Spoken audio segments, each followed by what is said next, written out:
রোগীর আত্মীয়দের মারধরের অভিযোগ উঠল মুর্শিদাবাদ মেডিকেল কলেজ ও হাসপাতালের কর্মরত সিকিউরিটি গার্ডের বিরুদ্ধে। উল্লেখ্য, ডোমকলের নাজিরপুরের বাসিন্দা মৃণাল কান্তি শীল নামে এক ব্যক্তি গতকাল মুর্শিদাবাদ মেডিকেল কলেজ ও হাসপাতালে পেটে ব্যথা সংক্রান্ত রোগ নিয়ে ভর্তি হয়েছিলেন। এদিন সকালে রোগীর মা এবং মামা হাসপাতালে দেখা করতে আসেন। সেই সময় হাসপাতালের কর্মরত সিকিউরিটি গার্ডের সঙ্গে তাদের বচসা বাঁধে। রোগীর পরিবারের অভিযোগ, কর্মরত সিকিউরিটি গার্ডরা তাদের গায়ে হাত তোলেন এবং মহিলাদেরও মারধর করা হয় বলে অভিযোগ। ঘটনাটা আমার কাছে গেট পাস ছিল, আমি চিনি মানে কোন ঘর আছে সেই ঘরটা রুম চিনি না। আমার ভাই কালকে ভর্তি করে গেছে, আমার ভাই আর আমার বড় ছেলে রাত দিন ছিল, সকালে গিয়েছে।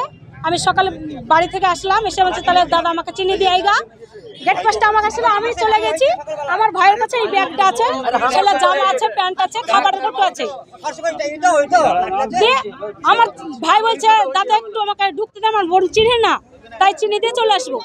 এবার আমি চলে গেছি, এবারে আমার ভাইকে গেট লড়ালড়ি করছে, ওই মধ্যে ঠেসে ঠেসে ধরছে গেটে, মানে ছাতার গেটওয়ালারা যারা গার্ড আছে সিকিউরিটিরা দিয়ে মানে দিয়ে আমি হ্যাঁ মেরেছে তো কানে মেরেছে, এখানে তো মারেনি, মানে এই গেটওয়ালা ওই ভেতরে গিয়ে মেরেছে। তো ঘটনার জেরে চাঞ্চল্য ছড়ায় হাসপাতাল চত্বরে।